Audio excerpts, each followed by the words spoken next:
Hai kawan-kawan, kembali lagi bersama gua di Pihan Movie. Pada kali ini, gua akan membahas film action yaitu The System tahun 2022. Film ini mengisahkan perjuangan seorang ayah yang merampok bandar narkoba untuk membiayai pengobatan anaknya. Tapi dalam aksinya, dia tertangkap polisi yang menyebabkannya dimasukkan ke penjara. Penasaran dengan ceritanya? Mari kita masuk aja ke pembahasannya. Dukung juga channel ini agar kalian gak ketinggalan video seru selanjutnya. Jadi, mari kita mulai filmnya. Diperlihatkan di sebuah rumah yang dijadikan produksi narkoba. Tanpa diduga, seseorang misterius menyerang dan mencoba merampok tempat bisnis haram ini. Tak gentar sedikit pun, walau hanya sendirian, dia mampu menghajar para penjahat yang berjumlah banyak. Setelah berhasil merampok, dia keluar dan ternyata di depannya telah banyak polisi yang mengepungnya. Dia bernama Savage. Ternyata, Savage adalah pahlawan perang dari marinir yang pernah bertugas di Afghanistan dan Irak.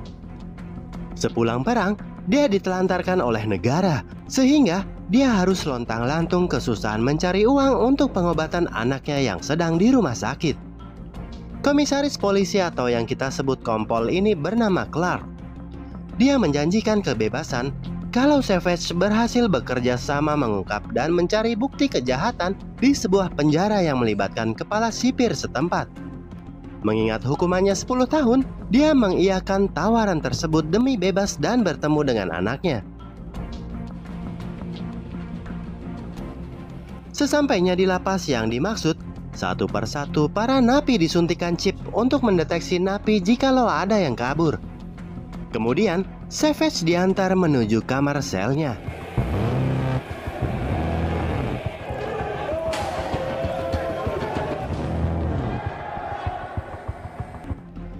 Di sini, dia menemukan sebuah buku yang di dalamnya telah ada sebuah handphone untuk berkomunikasi dengan Clark.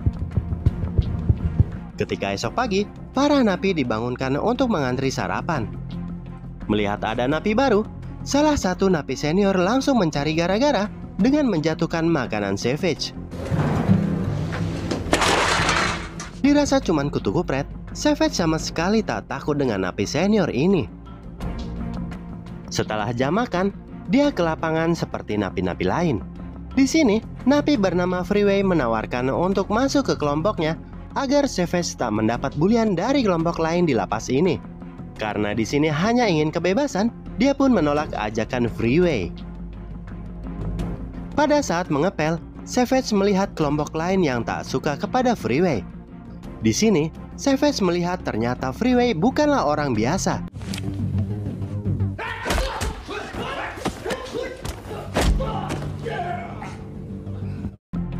Ketika di kamar, napi yang membuli dia di kantin datang dan langsung mengeroyoknya. Tapi tak lama, seorang napi baik masuk dan membantu Savage. Karena keonaran ini, mereka semua disuruh menghadap ke kepala sipir. Si napi onar pun disetrum dan disuruh meminta maaf kepada Savage. I apologize. Kepala sipir ini bernama Lucas. Dia adalah kepala sipir yang harus dimata-matai oleh Savage untuk kemudian dikirimkan ke Clark. Di sini, Lucas curhat mengenai bosannya menjadi kepala lapas. Karena itu, dia membuat pertandingan antar napi yang diselenggarakannya di ruang basement untuk menghilangkan kebosanannya. Dia pun menawari Savage kebebasan jika mau turut serta menjadi petarung.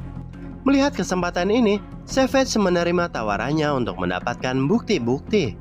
Kemudian, dia ditempatkan di kamar barunya bersama napi yang membantunya kemarin. Dia bernama Bonus. Tak menunggu lama, Savage langsung memberitahu Clark mengenai ajang pertarungan para napi ini.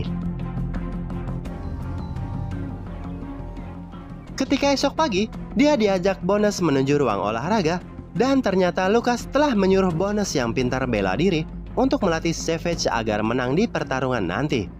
Rupanya, alasan Bonus menolong Savage kemarin dikarenakan dia beda dari napi lain.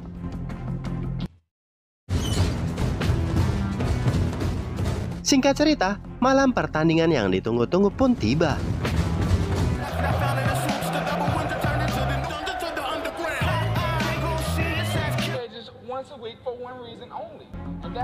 Pada saat pertandingan pertama dimulai, Savage diam-diam merekam aktivitas yang ada di sini.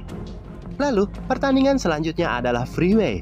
Rupanya, Freeway adalah napi terkuat saat ini. Walau melawan dua napi sekaligus, itu tak masalah baginya. Kemudian, tiba saatnya Savage bertarung. Kali ini, dia melawan napi asal Meksiko yang suka nonton film Van Helsing.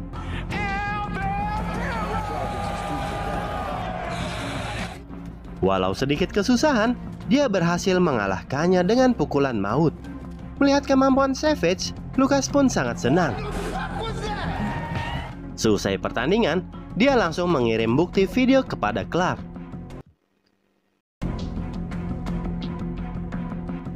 Pada esok paginya, Freeway mendatangi Lucas untuk menagih janji yang katanya akan dibebaskan setelah memenangkan pertandingan semalam. Dia juga menyesali kenapa Savage juga dilatih oleh Bones seperti dirinya dahulu. Jika dalam waktu dekat tak kunjung dibebaskan, dia mengancam akan mengobrak-abrik lapas ini. Di ruang besuk, Savage dikunjungi pengacara veteran perang yang akan membebaskannya dari penjara ini. Dia bernama Janet.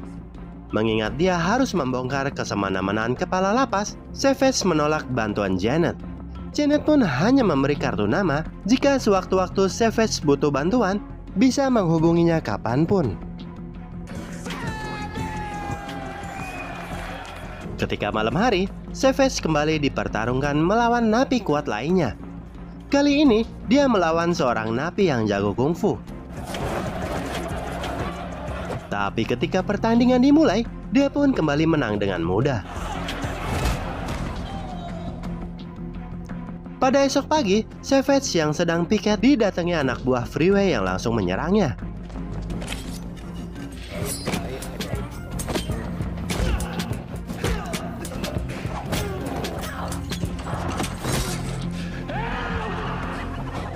Karena kejadian ini, dia meminta Lucas untuk segera mempertandingkan dirinya melawan Freeway.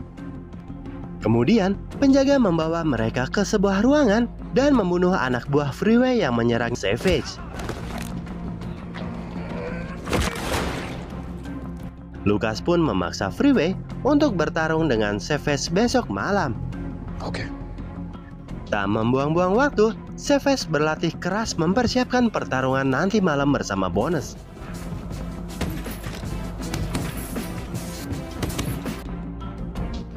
Pada saat malam tiba, ketika akan pertandingan, Lucas pun sangat bahagia untuk menonton pertarungan mereka. Shit, you ready? God damn.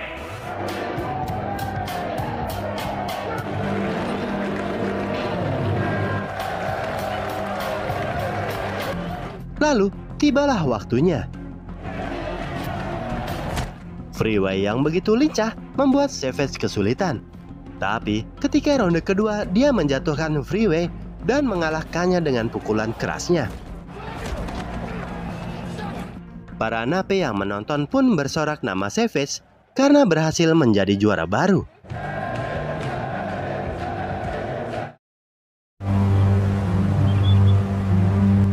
Di sini, Lucas mengajak berkeliling dan menunjukkan produksi barang haram yang dikelolanya di dalam lapas dengan memperbudak para napi sebagai pekerja. Dia menawari Savage mengelola produksi ini untuk mendapatkan cuan sebagai hadiah atas kemenangannya. Tak hanya itu, dia menunjukkan mayat anak buah Freeway yang telah menyerang dirinya sebagai bukti kalau Lucas peduli terhadap Savage. Lalu, Lucas mengajak ke ruangannya untuk mempertemukan seseorang kepadanya. When we say you're done. Ternyata, selama ini Clark juga bermain bisnis bersama Lucas dalam memperjualbelikan video pertarungan dan produksi barang haram. Tentu saja, Savage telah ditipu. Padahal tujuan aslinya agar Savage mau bekerja sama menjalankan bisnis ini dan memeriahkan pertarungan antar napi yang nantinya akan dipertemukan dengan juara di lapas lain. Karena Savage menolak, Lucas membawa Bones dan akan menyiksanya kalau dia menolak lagi tawaran mereka. Okay, okay, I'll fight.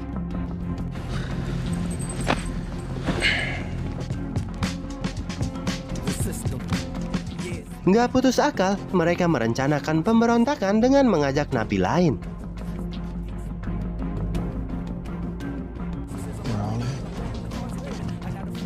Tak hanya itu, Savage menyerahkan bukti yang telah dikumpulkan dan meminta bantuan Janet agar menghubungi pasukan SWAT dan DEA.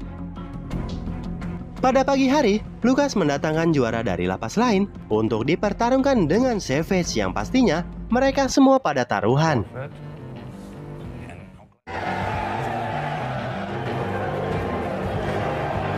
Super Mario. Dan ketika malam hari tiba, pertandingan pun dimulai.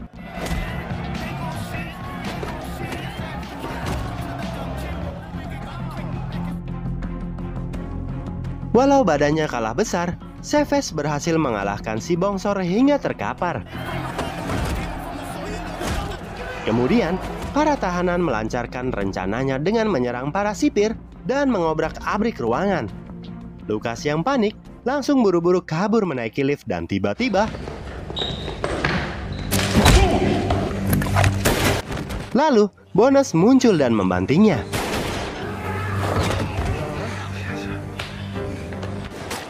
Untung saja pasukan SWAT datang tepat waktu menembak dan menangkap Lucas. Berkat jasa Savage, para petinggi yang terlibat dijebloskan ke penjara dan dia pun dibebaskan dari lapas. Tak hanya itu, biaya pengobatan anaknya juga ditanggung oleh negara.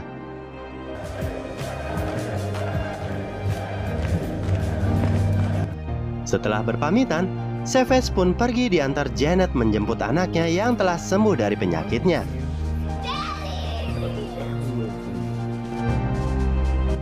Lalu, setelah beberapa hari, Janet mendatangi lapas untuk membebaskan Bonus dan Freeway atas rekomendasi dari Savage. Lalu, film pun berakhir. Pelajaran yang bisa diambil dari film ini adalah seorang ayah akan melakukan apapun demi kebahagiaan anaknya. Bagi kalian yang masih memiliki ayah, bahagiakanlah dia. Yeslah, sampai di sini dulu gua pamit. Jangan lupa follow Instagram gua dan sampai jumpa di video gua selanjutnya. See you later and bye.